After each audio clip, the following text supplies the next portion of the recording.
house of our brother, our senior brother, is also a major stakeholder in the affairs of not just Ife, but Nigeria as a whole. He has been an operator, the corridor of power in this country for over 10 years. He just left as the chairman of a very powerful agency of government in Nigeria and an appointee of Mr. President. Well, we are praying for him to become a governor very soon. If you say amen to it. Thank you very much. As your brother who, upon hearing of your visit to Israel, I decided to give you a kind of friendly lunch. Just very elated to have you in his house. Saying is honoring Sola Nawa. You look that one? He's a journalist, a seasoned journalist. Who drove Lexus 300? No number. Oh, okay, please. We need to move it so that the car can. Okay, thank you. Before joining politics, he's been a journalist. He trained as a journalist, and he served so many media organizations, and he has been an activist, very well-known activist, starting from the school days. He was a student union activist, and he later became civil society activist. He partook alongside prominent activists in Nigeria in the days of pro-democracy struggles. That was when we had dictatorship in Nigeria, military units are ruling the country, and so there was a struggle to oust them by the pro-democracy. So he was among the major actors that took part in those, and eventually we were able to drive away the military, and they were able to usher in democracy and we are in. So he's somebody that's very respectable, he's somebody that's lovable and we love him, and he's somebody that deserves to be made to represent us at all levels of government. At the time, people were considering for the parliament, but some progressive elements are coming up today, gradually making government the state very soon. And it's not just because of himself being an idiot, but it's more of our conviction because of his capacity to make things happen. He's always a go-getter. Whenever he sees quality, it takes a quality person to identify and acknowledge quality. And so we are not surprised when we saw you guys yesterday, and people saw that you are, men and women of timber and caliber as a quality. And he said, well, okay, I won't allow this to go without me recognizing. So it was something that came up between him and Cabins. Now, please, this is your best Cabins. Let me, in honor of the Cabins, host them in the house so that subsequently, as you know that if you visit Nigeria as you come, you know that you also have a brother here. When you are in Nigeria, it's no only document, it's not only Asabiye, it's not only Shola, it's not only me, because you have whenever you're in the country or you're about to come to the country, you don't communicate with me or you are unable to reach me. Once you reach out to me, you're welcome. You'll be welcome as much as I will. So, gentlemen, I'm sorry, you're African, sorry. Ladies and gentlemen, I was really welcome to the house of I want to give welcome to Ile-Ife. Ile-Ife in our dialect means our house. Your house, my house. She has been boosted by the gentleman, like I said, comrade, honorable. So that's our thank you very much.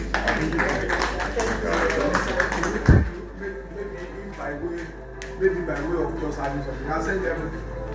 As a matter of fact, in our own culture here, the moment an individual speaks as much as he has done, our elders will say nothing to be added.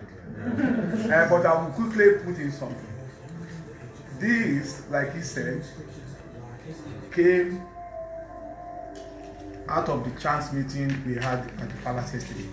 This morning, not yesterday. Yeah, well, This morning, yes? Early this no, morning. they Early came this to, morning. it wasn't midnight when they were around. Yeah, it wasn't midnight, it was just late in the night. So it was still like yesterday. We actually left at 2 a.m. We left 2 a.m. And what brought it about was a statement from you. Is it you? Tishana? Gina. That, he made that statement in relation to either of the two of you. That when she was coming, she had to convince her mom that that place he was going would not be violent, there would be no problem. And that the impression they had was that everybody was being killed on the street everywhere here. So many people like, you made that statement. Yes, you did. You were the old day. Yes. Okay. I remember that, and I remember also that somebody added that the violence experience on the streets of Chicago is even worse than what can. So you are welcome to Ife. We want to ensure that anywhere you go in the world, you always remember that there is a place where every black man originated from. This is the source. If you're a black man, this is where you started from. So you are welcome to the source, you are welcome to Ile-Ife, and on behalf of all Nirisa, Arole Oduduwa, you might have been hearing on Nirisa, the owner of the gods. That is the title. No, by the next Olojo, you will be here. By the next Olojo, I charge you with that responsibility. Dotun, you will do it. I like you, I like your person. I almost didn't recognize you with the, Okay, I thought I was seeing Abuja of Ijebuland because Ijebuland of Cap. Yes. And the groom to be very, very soon. So wherever you are having it, we will be there.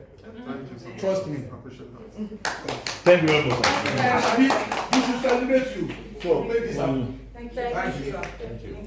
So, feel at home. Like I So said, we want to know ourselves.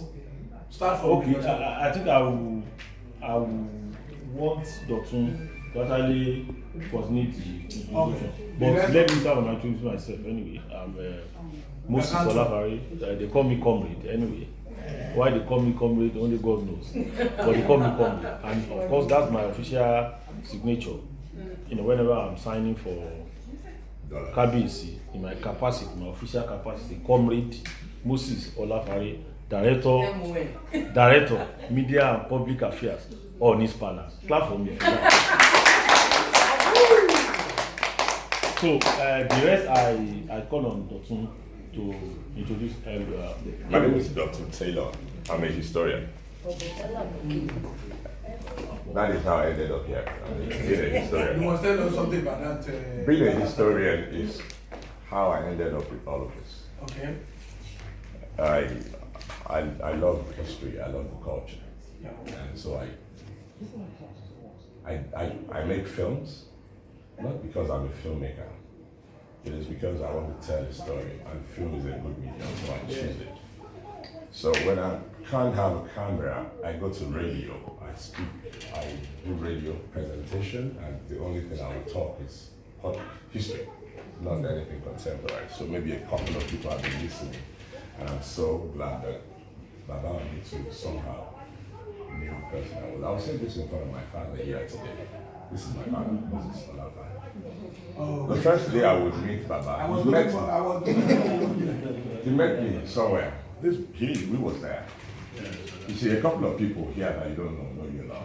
her life is spiritual. After we had spoken, then he found out my name is Dr. Taylor. Then he said, "Come, young man, let me be the one to introduce you to Baba, because he has been looking for you." God gave you fantastic eyes and you started changing my life, because I never saw myself.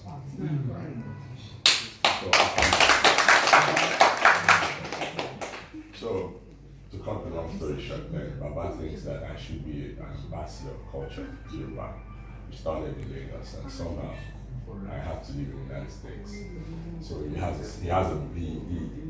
he sent me on an errand, because before he made me a culture ambassador, I'll come to Ile-Ife in the middle of the night and we'll be together till like early in the morning. Baba would leave us, it will only be me and Baba and we'll be talking. And when I return to Lagos, I tell some of my friends that I don't know what this man wants of me. I'm confused and I'm scared. Sometimes I'll tell him that I don't know what he wants with me. I'm confused and I'm scared. Because he would keep, I call him the rabbi, he's a teacher. The rabbi, yeah. For me. Because he engineered the whole of my process. So when I found her and in the United States, I use that as an example for a lot of Black Americans that we meet there. And you find people who will tell you without knowing, sometimes even what I do. And they begin to explain the cravings of wanting to go back home, because that's the way it started with her. She had always knew, she's known she wanted to come here before she ever met me. But then somehow I met her through my wife. She's my wife's very, very good friend. She practically runs some part of our life. So we started talking. I said, "I'll come to you last week, eat jollof rice. I want to learn how to make she started wearing Nigerian clothes, and other friends of ours started seeing it, and she became committed and told me that God sent you here for a purpose, and I'm one of the first of them." So she collected a red bead that I had, which I got from here, and started wearing it, and said, "I'm going to that place that you brought this thing." So that's why I made it here. And we have a plan. There are thousands of such people, millions of them, who want to come here. We have a plan, because there's going to be a fulfillment of destiny. And this is just part of it. Not too much talking. Baba sent me to go and bring certain people. I don't want to use the word lost, but they are lost. And there's going to be a fulfillment when they come here. So this is just the beginning of something only which I have seen in a long time. So my name is Dr. Taylor. I'm a cultural ambassador to the Ile-Ife. This is Junior Hampton, Junior Ayorinde. Every time I say Hampton right now, my son is from this. Oh, Ayorinde. Now I'll say something without being scared of being misunderstood. Okay. There are a lot of Nigerians who are ambassadors of different ways who live abroad, and they try to attract people to their home somehow, to the source, either by business, either by culture, either by art. Nollywood is great. People like Nollywood. They know a lot of Nollywood superstars without having been here. Being a cultural ambassador, all of this is available. There is land here in Ife. If you want to come and buy land and live here, there's a diaspora village. Me and my Baba have spoken about it long before I even went to America. There's business here if you want to do business with us. Yeah. There are able-bodied, happy, intelligent men here if you want to marry. So if I bring you here to marry, it is part of what they have told you. If you want to marry here, you will marry. If you want to do business here, you will do business. So this is Tishanda Scott, great person, they are professionals. Hey, man, you missed it now? These are the two Americans who are part of us right now. Oh, I see. So Tishanda Scott, both of them are professionals, and it is important to say this, because when we interact with people from America particularly, it is not every American that can jump on the plane and come to Nigeria. Oh, yes, exactly. Just like here, it's not every Nigerian that can jump and go. Yeah. So the only people we need from the US are people with brains and minds, and those are the only kind of people you will find on the team that I bring here. So that's my point. Yeah. So these are the two people. National Ayorinde, a great guy, fantastic person, lucky in every way. They are both lucky. The first day I met on Ile-Ife, he was kneeling down with us. You know, we were to do a documentary. He's an editor. I was directing and doing voiceovers. So Baba met us, like my father here had said, oh, let me introduce you to Baba because he wanted to meet you. Then he started just like this, eloquently saying that people here, they have done this. And as he was speaking, Baba said, hold on, hey, Dr. Taylor, come. And he pulled me forward here and he started praying. And standing here today in your house, a future governor of this state, is part of the things he has told me. That the moment I start talking to you, taking pictures with you, people who would before have told you, hey, get out of there, they will open their doors for you. God bless you. Before now, maybe not. So we have that clear. So I do call it in every way. So these are my team from Lagos. She has worked with me as producer, director on a lot of projects before. Now she's the one capturing this moment for Lagos TV. Okay. So we have this other guy, the person capturing for American TV, the film that we're trying to make, which we call Did You Sell Us? Did you sell us? Did you sell us? In American school, what they teach them is that you sold them away, you don't want them, so you cut their ancestors and put them on the ship and sold them away. So you are culpable. So each time I go around, I want to go see ancestors who threw us and sold us away. Black Americans, they're angry with you and I said it before them. There's a resentment for us, Africans. The moment you show up in your eloquence, most of you go to the universities before you come to America. They don't know that it is only the people who have been tested somehow, maybe by education, by wealth and the rest, that they will give visa to come. But because of this, when we get there in our eloquence, it looks like arrogance. Because we're meeting everybody who has been affected by slavery, the people who are angry by slavery, and obviously people who are not connected to their roots. So when you come talking about Ile-Ife, the palace, your Baba said yesterday you can trace some not certain number of ancestors. 62. You are looking for his anger. Because he also wished those things he could feel, but you sold them away. So now this is our document we're asking. They really sold you. Would you? She told me a lot of times that she's scared that maybe they're going to resent her here. That she thinks they won't like America. That they are going to resent her. Resent her? Yeah. That she's not going to be accepted. They won't like Americans. Because that's what they tell them. And it is for this reason. They know there are so many blacks in the world, and the day we agree in one word, there's a major catastrophe. So they're dividing the blacks in the world with different stories. Yeah. Officially, that's what they teach in school. Yeah. So, well, we have a lot of people who work with us. That's my chief security officer, Baba Misipo Sheyi. We have some, because of course, they wouldn't have come with us to Nigeria if we don't have policemen with us. They thought that when they come from the airport, somebody would just follow them. And that would be all of it. So, of course, that's my team mainly, and other people that work with them. So, God bless you, and thank you very much for allowing me to do this. Thanks for having us. That's great. I was going to see if you are going to call out your partner, but I think it's not too late. I will, on my own, invite. We need to get here to introduce her in the house. What they do is partnership. Okay. It's a kind of joint office. Okay. They are both running for KBC. Okay. So we treat them as a duo. So I will call on your partner. You won't see the indefatigable cultural ambassador, just the way Dr. Taylor is to our KBC. Please stand up.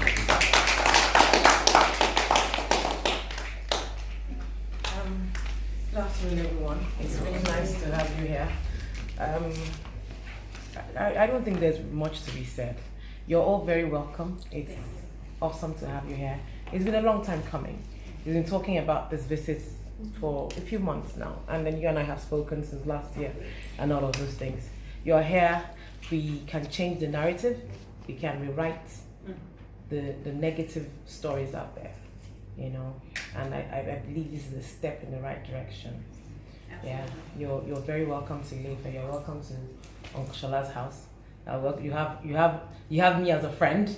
You can reach out to me at any time. And yes, we have a joint office. We're working together for the goal of, keeping, just encouraging people, young people, old people, letting them know that identifying with your culture and your tradition is not negative.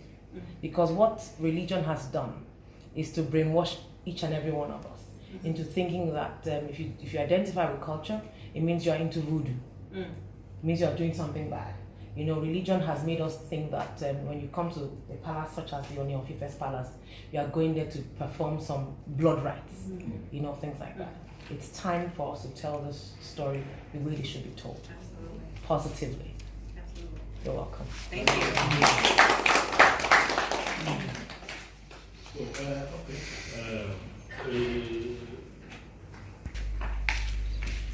Thank you very much, Dotun. I'm not an historian, but I'm a reporter. I've been a journalist all my life. I think I have spent time with you at Femina. And Femina Cafe. yeah, and Femina Cafe. Femina, LTVs. I run a TV organization in Lagos, Globe Television. And LTVs. With Silverbird. Pardon? Silverbird. Silverbird.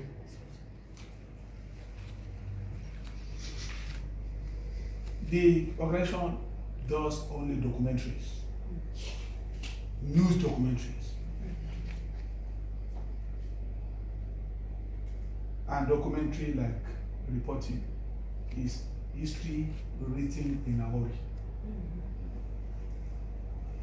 If you fail to write it today, by the time that of tomorrow happens, you get the one that happened Sunday.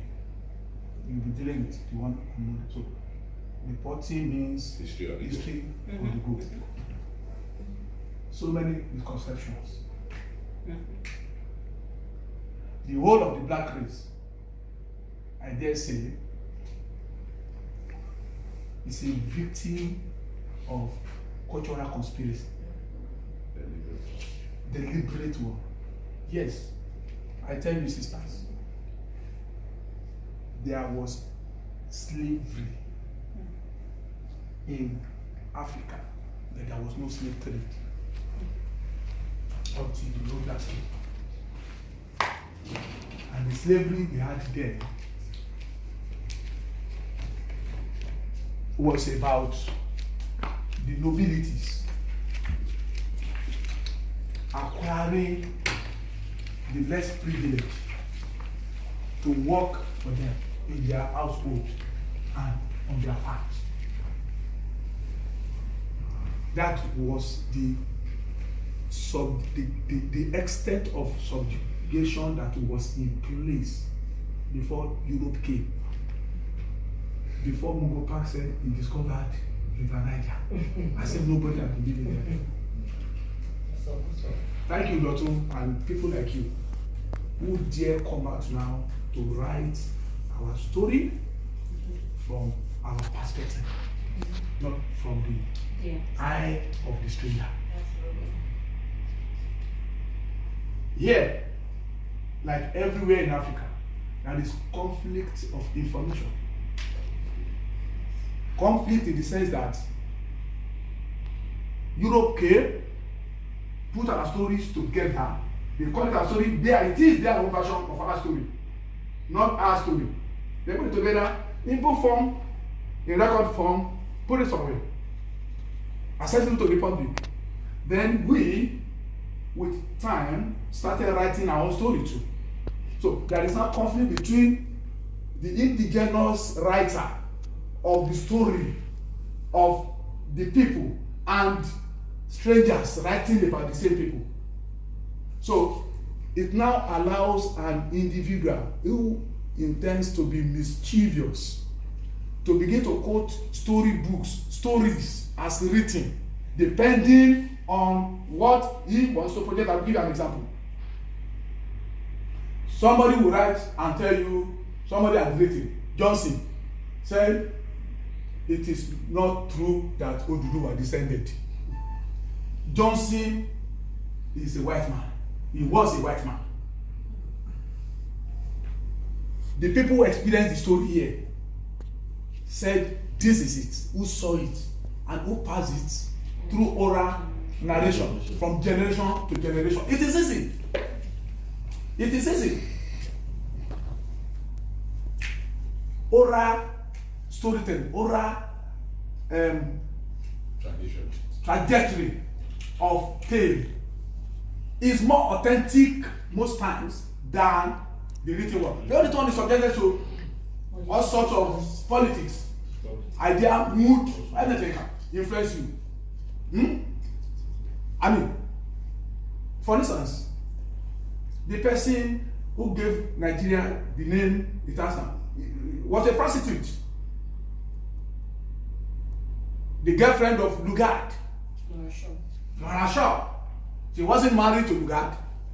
She was just a girlfriend. Lugard himself was a drunkard. So many like that. But they wrote our story the way they wanted it projected. So many wrong, and we still live with the consequence. Now, the consequence. That is why many of our people are misinformed. Suddenly, we begin to tell people now. Some of us have been in the business of writing, reporting, and all that. We have come to deduce certain facts along the line. For instance, I got to know, after several years of practice as a reporter, as a journalist, that Lugard was not originally a staff of the Queen. Not a staff of the Crown. He was brought here by Royal Niger Company as their representative. Most of them were not even from the crown. They were not there. They were not. To steal, then getting the crown to later now put the authority. He was sent here to come and oversee the business of Royal Niger Company, buy and selling. And in the process, of course, because he was their representative, he had to be writing monthly and weekly reports to the head office in England. As he was sending those reports, of course, the report were those reports that appealed to the Queen, that made him to be appointed by the Queen. So, and that was after he put together Nigeria. That was when he put Nigeria together, 1914. He now brought the North, the South together, 1940 amalgamation, for business purpose. So, if you find conflicts in Africa, if they tell you that they kill themselves in Africa, they this other, Europeans set the ground for it. They set the ground for it. Like every other place in Africa. Put people together, not them together, just because. And for the first time, I travel to the US most times, I do a lot. I have my children there, I fell in love with the blacks in America. I never liked it, I must say. After the flood crisis, that guy who was killed. Florida. Church. For the first time, the blacks in America showed that after Martin Luther King, that they could do it. And they could fight. And they did. And we love them. And forever, the face of black rights in America will change. And it was already changing. So many things, the reform here, the police reform. No, if you don't say no, the oppressor continues to oppress you. And whenever your story is being told, where a mistake is made, tell them it is not your story. That story you are reading out is not mine, it's yours. This is my story. So your coming here is an opportunity for you to know your story and to be able to retell it the way it should be retold when you get back home. Without fear or favor. There is no race that is superior to yours. Yeah, no race is superior to yours. And the homecoming of blacks into Africa all over the world it's not just starting. It has taken hundreds of years. Malcolm X, before you got to Farrakhan and the rest of them, so many before them,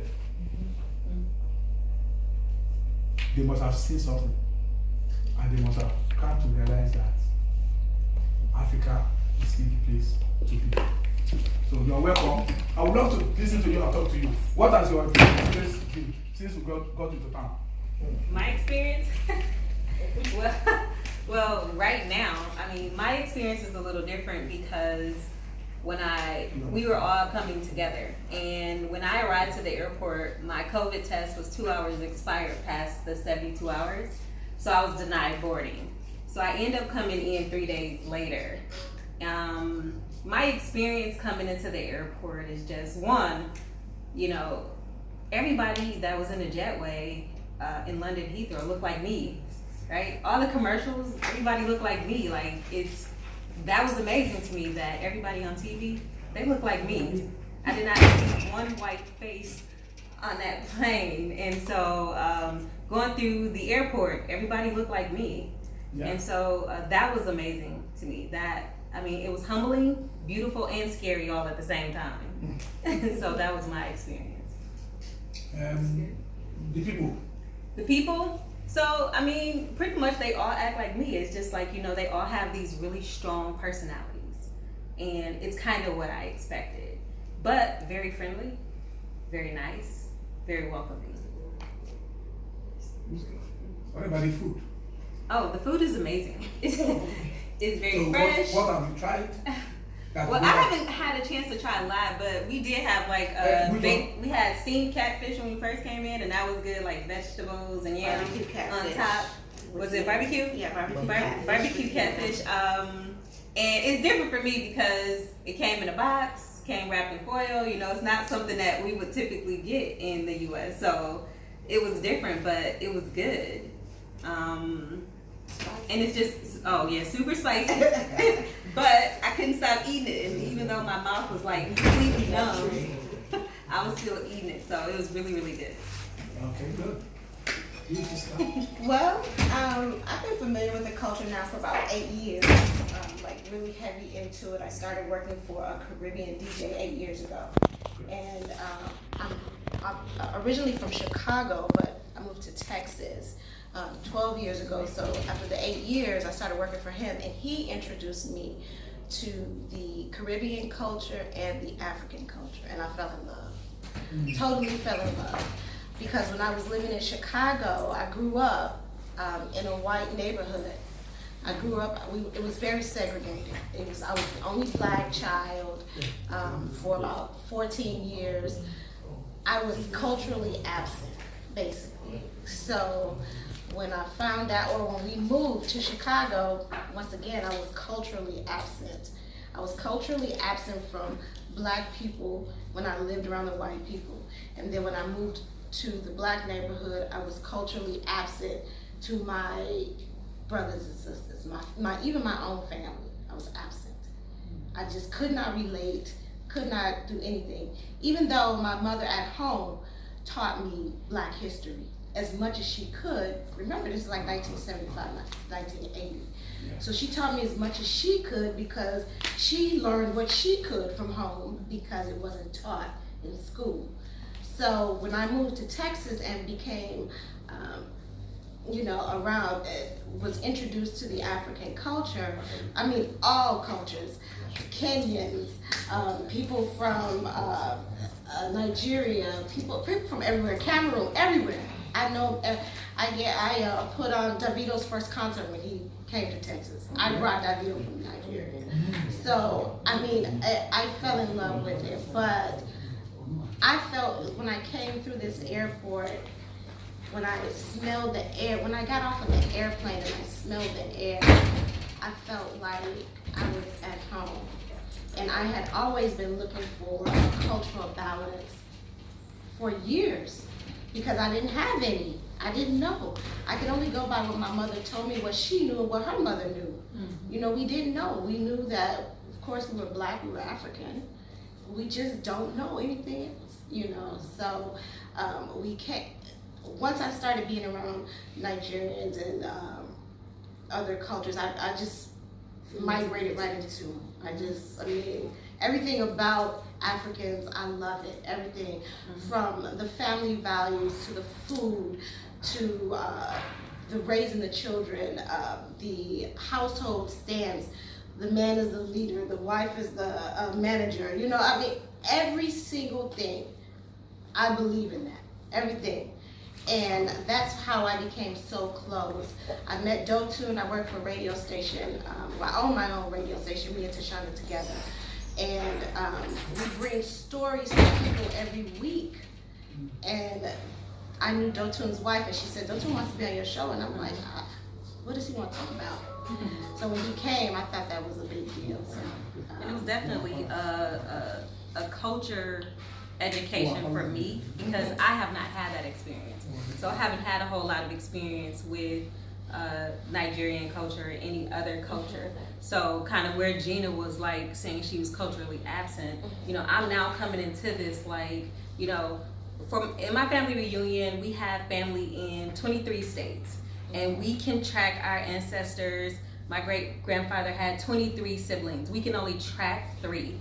And we have pretty much gotten stuck there because Americans were not documented. Horses were actually documented better than Americans were, especially Black Americans. So it's been really difficult to try to track, you know, our past, because a lot of the slaves were sold and, you know, they weren't necessarily tracked. And so, and like you said, the stories are different. Yeah. And the stories are different. Yes, because you know, my mother told me a story that my grandmother was, my great-grandmother, which is her grandmother, or her great-grandmother, was full Cherokee Indian.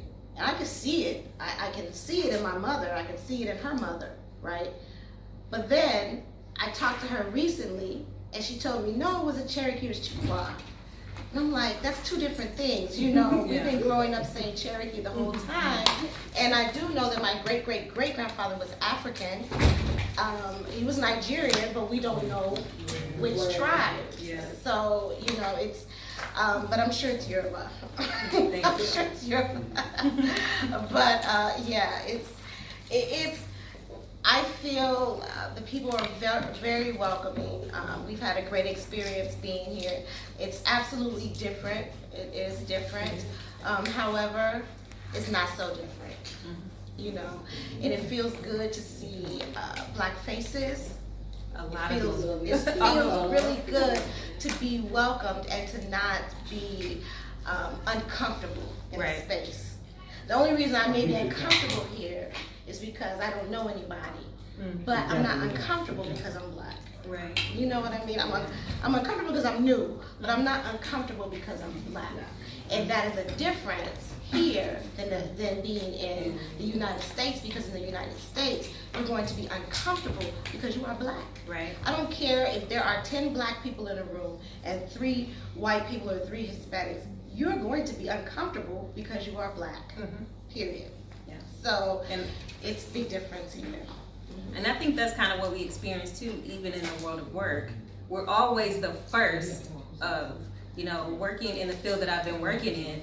I have always worked in state government, and I've always been the one Black face with all these different government managers, and I'm the only Black person or the only Black female. So I love being here because I'm not the only.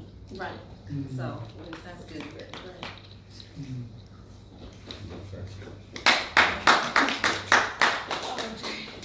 I only did. You want to give us something? Your experience with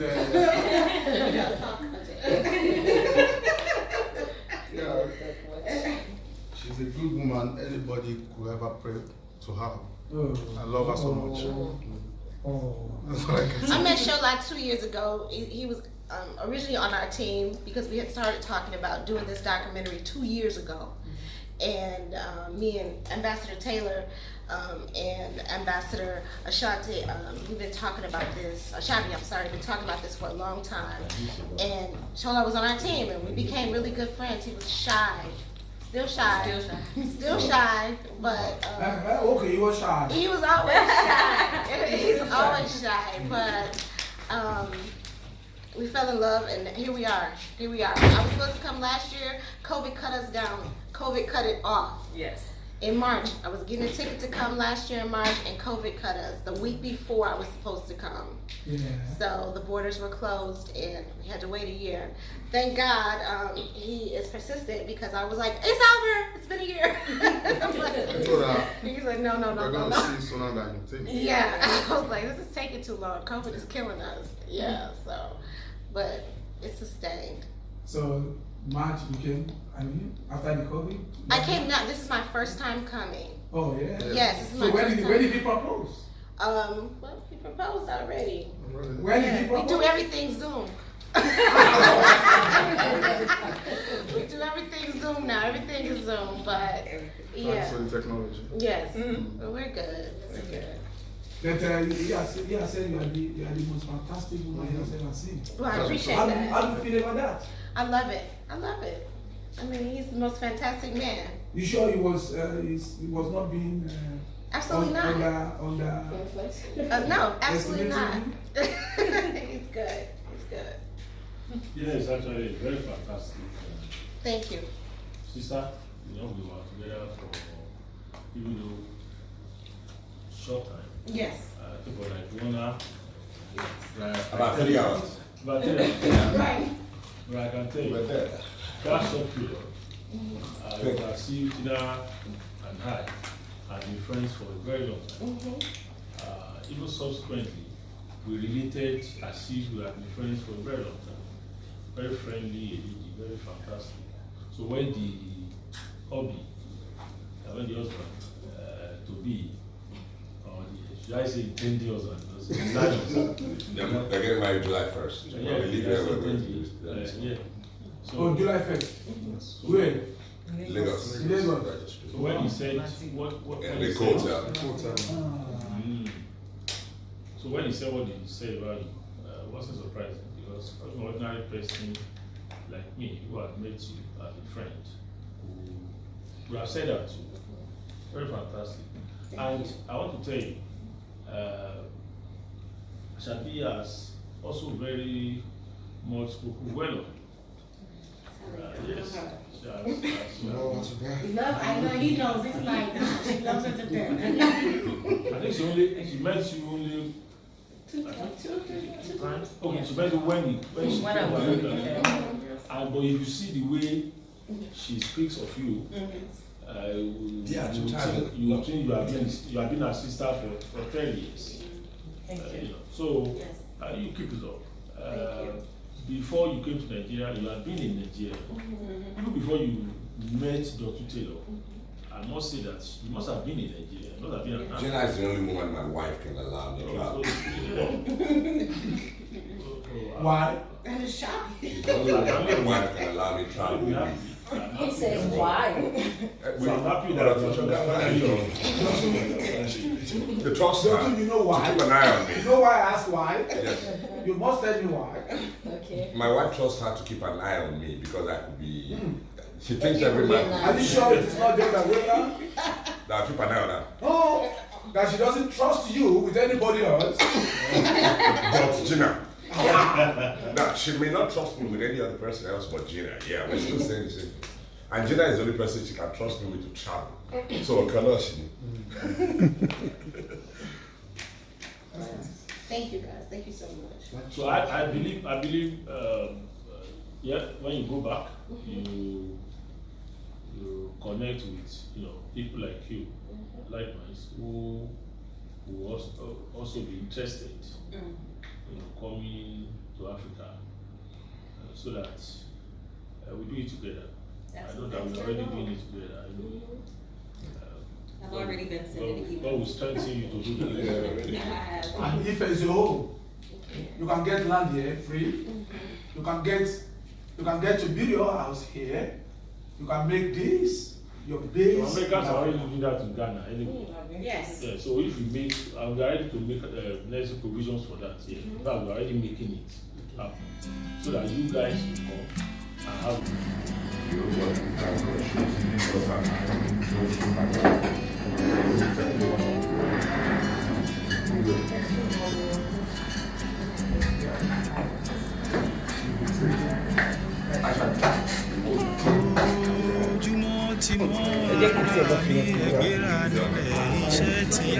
ojúmọ́ ti mọ́ ọ̀rẹ́ mi ọ̀rọ̀ àjèjì kátólà mú oníṣẹ́ ọwọ́ alákọ̀wé gbogbo ẹni tó wáṣẹ́ ọmọlé ìwé òwúrọ̀ lọ́jọ́ ẹni máa rírì ẹni máa rírì wọ́n á ṣe bá òwúrọ̀ òwúrọ̀ lọ́jọ́ ẹni máa rírì ẹni máa rírì wọ́n á ṣe bá òwúrọ̀.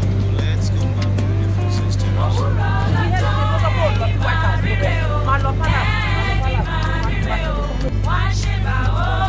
This is a palm wine that's a palm wine celebrating the